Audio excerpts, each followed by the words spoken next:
Thank you, Madam Chair. Thank you to all of the witnesses for being here. Let me say that I, too, am pleased that we're finally holding a hearing after years on this vitally important topic, particularly as these anti-Jewish, anti-Israel protests now erupt again on our college campuses, most of which, all of which, are getting massive amounts of federal funding.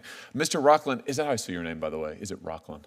Rackland, just imagine Rackland. R-A-C-K rather than Rackland. Okay, I got it. All right. I'll see if I can adhere to that. Appreciate it.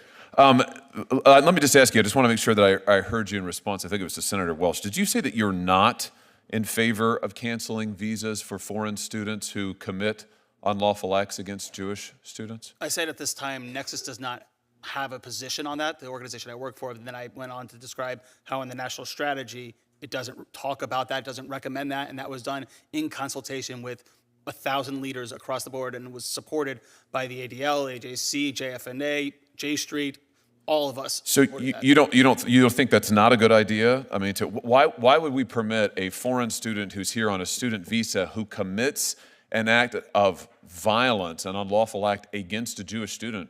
Why wouldn't we say, sorry, but if you're going to commit acts of violence against Jewish students, Jewish Americans or foreign Jewish students, whomever, we're going to revoke your visa. I mean, you're going home. So I think on that issue itself, I'm trying to think now. It's not, when you're talking about acts of violence and you're talking about actually breaking U.S. law towards students, that is criminal. That should be done through the Justice Department. When we're talking about deportation, that's immigration. So if there is a criminal investigation that leads to deportation, I think that's perfectly acceptable. Well, I'm talking about student visas. They're here on visas. They're here on particular. Doing that. Well, sure, but why don't we write into the process a condition of the visa that if you assault a Jewish student on campus, you're out of here. You're gone.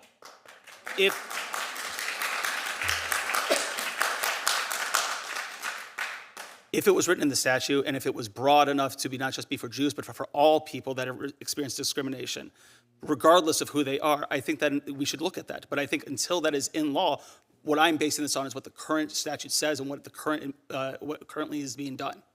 Well, listen, I guess I don't understand the hesitation here at all. To me, this is an easy call, and I've urged the current Secretary of State, Secretary Rubio, to do this. I think he's got the authority to do it. My position is it would send an incredibly clear message. If you come to this country on a student visa, you are here as a guest of the United States for particular purposes. If you assault a Jewish student on campus, you ought to be out of here. And we ought to make it clear to people we are not going to tolerate it. We're not going to tolerate it for any reason. Can I just ask you why I have you here, Mr. Rackland? Yeah, I've heard you talk about DEI. A fiery Senate hearing on anti-Semitism and campus protests turned into a major confrontation as Senator Josh Hawley pressed witnesses over foreign student visas, anti-Israel demonstrations, and DEI programs on college campuses. During the tense exchange, Hawley argued that foreign students who commit violent acts against Jewish students should immediately lose their visas and be deported. The hearing then shifted toward accusations that DEI programs are fueling hostility against Jewish and Israeli students through anti-Israel rhetoric. Make it clear to people we are not going to tolerate it. We're not going to tolerate it for any reason. Can I just ask you why I have you here, Mr. Rackland? Yeah, I've heard you talk about DEI. I just want to be clear on this. You would agree, wouldn't you, that much of this DEI rhetoric has been weaponized against Jewish students? The DEI dialogue has been weaponized against them. They're called colonizers. They're called imperialists. They're called oppressors. It's the classic intersectionality DEI language. I'll give you some tangible examples. The DEI chair at MIT publicly issued statements calling Israel a genocidal apartheid state. You have the University of Washington's DEI office that sent out an email describing Israel as, once again, an unlawful and oppressive settler colonial apartheid state.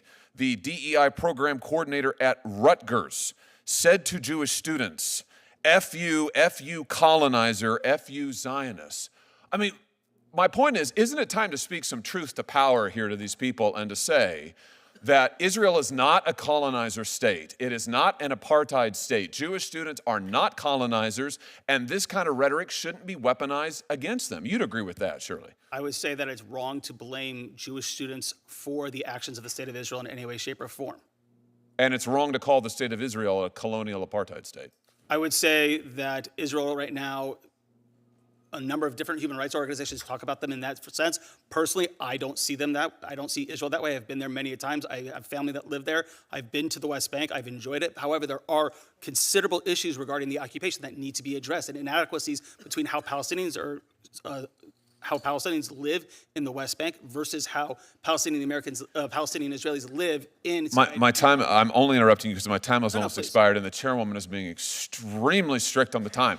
So, but I just want to make this point because I think we're seeing it over and over and over where you have actual campus apparatus, DEI apparatus on these campuses. These are departments, these are officials, these are professors who are weaponizing that against Jewish students. My question is, shouldn't we condemn that? No holds barred. Say that is wrong for DEI officials to be saying Israeli students are colonizers, Jewish American students are colonizers, Israel's an apartheid state. That is wrong, full stop, no conditions. Would you agree with that? I would say that a lot of DEI programs need to actually bring into its anti-Semitism training, either going to other organizations, because so much of what is happening within the DEI Or just be eliminated. Why don't we just eliminate the DEI programs and eliminate the kind of reverse discrimination against Jews that they are Hawley, promoting? I appreciate your passion, and we understand. Thank you very much for your participation.